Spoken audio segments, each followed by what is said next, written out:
Osmania యూనివర్సిటీలోని arts కళాశాల వద్ద 42% BC రిజర్వేషన్ల సాధనకై బీసీ జేఏసీ బీసీ విద్యార్థి దీక్ష పేరుతో చేపట్టిన దీక్ష నేటికి 3వ రోజుకు చేరుకుంది.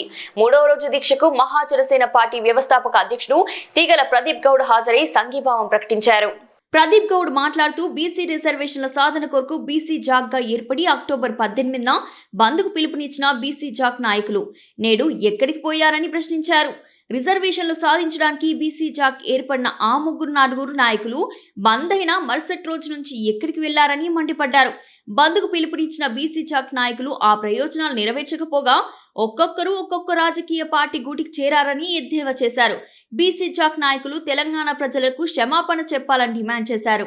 తెలంగాణ రాష్ట్రంలో బీసీలకు 42% రిజర్వేషన్లు సాధన కోసం ఏదైతే బీసీ జాక్ అని ఏర్పడి అక్టోబర్ 18న తెలంగాణ రాష్ట్రంలో బంద్కు పిలుపునిచ్చిందో ఏదైతే తెలంగాణ రాష్ట్ర బంద్కు పిలుపునిచ్చిన బీసీ జాక్ తెలంగాణ రాష్ట్ర ప్రజలకు క్షమాపణ చెప్పాలి.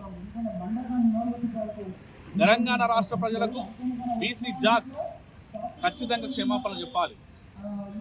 ఎందుకంటే ఏదైతే రిజర్వేషన్ సాధన కోసం ఏర్పాటు చేస్తామనుకున్న బీసీ జాక్ ఏదైతే ఉన్నదో బీసీ జాక్ ఏర్పాటుకు కారణమైన 3-4 నాయకులు అంటే ఆ నాయకులు బంద్ తెల్లారి నుండి ఎక్కడున్నారనే విషయాన్ని తెలంగాణ ప్రజలకు చెప్పాలి.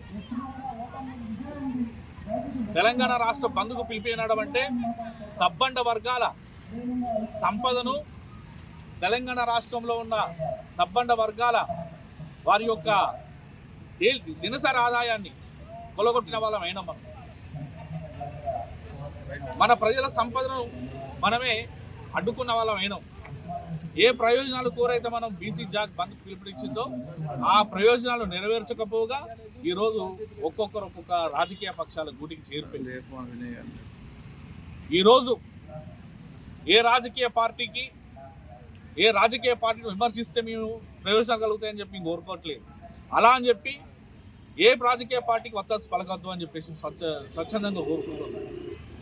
ఈ తెలంగాణ రాష్ట్రంలో ప్రత్యామ్నాయ స్వతంత్ర పోరాటాలు జరగాల్సిన అవసరం ఉన్నది.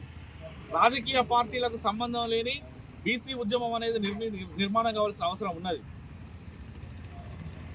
ఆర్ కృష్ణయ్య గారి నాయకత్వంలో బీసీ జాక్ చైర్మన్గా తెలంగాణ రాష్ట్ర బంద్కు పిలుపునిచ్చిన బీసీ జాక్ ఏదైతే ఉన్నదో తెల్లారి నుండి బీసీ జాక్ చైర్మన్గా ఉన్న ఆర్ కృష్ణయ్య గారు ఈ బీసీ జాక్ దూరంగా ఉండి ఈరోజు ఆయన స్వచ్ఛందంగా తెలంగాణ బీసీ జాక్ అని పెట్టుకున్నారు. అదే సమయంలో కృష్ణయ్య గారి తర్వాత నారగోని గారు ఇక్కడ వ్యవహారం సరిగ్గా లేదని చెప్పేసి ఆయన తప్పుకున్నారు. తర్వాత బీసీ స్థాయిలో బీసీ జాక్ను ముందుకు నడపాలని చెప్పేసి ముందుకెళ్ళిన జాజుల సీనన్న బీసీ జాక్ చైర్మన్గా ఉండి ముందుకు తీసుకెళ్తారని చెప్పేసి మనస్ఫూర్తిగా భావించిన మేము అన్న నిన్న పోయి నవీన్ యాదవ్కు కాంగ్రెస్ పార్టీ ఓటేయమని చెప్పి చెప్తున్నాను. నవీన్ యాదవ్ ఓటు పోవాలనో నవీన్ యాదవ్ బీసీ కాదనో కాదు మా ఉద్దేశం. నవీన్ యాదవ్ అయినా లేకపోతే ఇంకెవరైనా ఆయన కాంగ్రెస్ పార్టీ అభ్యర్థి.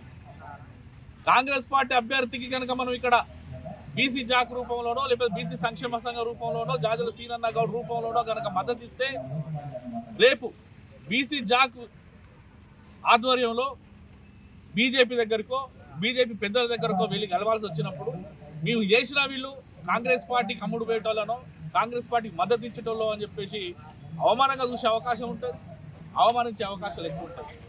ఎందుకు చెప్తున్నామంటే ఒక ఉద్యమాన్ని నడిపేటప్పుడు స్వతంత్రంగా వ్యవహరించాలి, రాజకీయాలకు దూరంగా ఉండాలి, రాజకీయ పార్టీలకు దూరంగా ఉండాలని చెప్పేసి కోరుకునే వ్యక్తులు